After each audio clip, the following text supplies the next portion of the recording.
വൃക്ക മാറ്റി വെക്കുന്നു, അതും സൗജന്യമായിട്ട് സർക്കാർ ആശുപത്രിയിൽ. പിന്നെ ഞാനെങ്ങനെയാണോ ആളുകളെ ജീവൻ പിടിക്കണ്ടേ? കാല നീ ചൂടാവല്ല. ഞാനൊരു സൂത്രം പറഞ്ഞില്ല. അതെ, നമുക്ക് വർഗീയ കക്ഷികളെ കൂട്ടുപിടിച്ച് നമുക്കൊരു കലാപം ഉണ്ടാക്കിയാലോ? വർഗീയ കക്ഷികളാ കൂട്ടുപിടിച്ച് കലാപം ഉണ്ടാക്കരുതല്ലേ? ആളുകളെ കൊല്ലിച്ച് കേരളക്കാലക്ക് കലക്കി ഗസലൊക്കെ അമേരിക്ക കൊല്ലുമ്പോൾ ഇപ്പൊ യുദ്ധം നടക്കുമ്പോൾ പിച്ചുകുട്ടികളാ ഇങ്ങനെ കൊന്ന് ചോര പിടിക്കുക. കഴിഞ്ഞ 10 വർഷമായിട്ട് ഇവിടെ അങ്ങനെ ഒരു സംഭവം ഉണ്ടല്ലോ. എടാ ഉണക്കക്കാല, അതിലൊക്കെ അല്ലേ ഞാൻ നിന്നെ വിളിച്ചത്. എടാന്നോ? എടാ ഇനി വിളിച്ചിട്ടാ ഞാൻ ഇങ്ങോട്ട് വന്നത്. എനിക്ക് യമലോകത്തേക്ക് വെറുകയോടെ തിരിച്ചു പോകാൻ പറ്റൂല.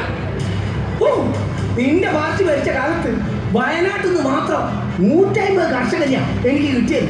അറിയെനിക്ക് ഒരു കാര്യം എനിക്ക് മനസ്സിലായി. ഇപ്പോ ഈ കേരള ഭൂമി ഒരു സ്വർഗാടോ സ്വർഗം.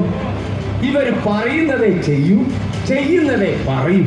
എടാ കാല, നീ എന്നെ പറ്റിച്ചോ? നീയോ എന്നെ കാല് വാരിയോ? കാല് മാറുന്ന കാലൻ. എടാ, കാലന് കഞ്ഞി വെച്ചവനാണ് ഞാൻ. കാലനാണെങ്കിലും നെറുകേട് കാണിക്കേ. നീ അങ്ങനെയല്ല.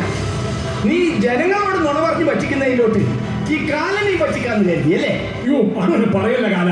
സത്യത്തിൽ എനിക്കിപ്പോ അസൂയ തോന്നുക. ഈ കേരളം കണ്ടിട്ട് കാലന്റെ പണിയൊക്കെ നിർത്തി ഞാൻ ഇവിടെ അങ്ങ് കൂടിയാലോ എന്ന് ആലോചിക്കാം. നിങ്ങളുടെ യഥാർത്ഥ കാലൻ ഇവനാണ്. ഇവൻ എനിക്ക് യമലോകത്തേക്ക് തിരിച്ചു പോകുമ്പോ ഒരാളെയെങ്കിലും കൊണ്ടുപോയില്ലെങ്കിൽ എന്റെ പണി തെറിച്ചു പോകും. അതുകൊണ്ട് നിങ്ങളെയൊക്കെ സമ്മതത്തോടെ ഇവനെ ഞാനൊരു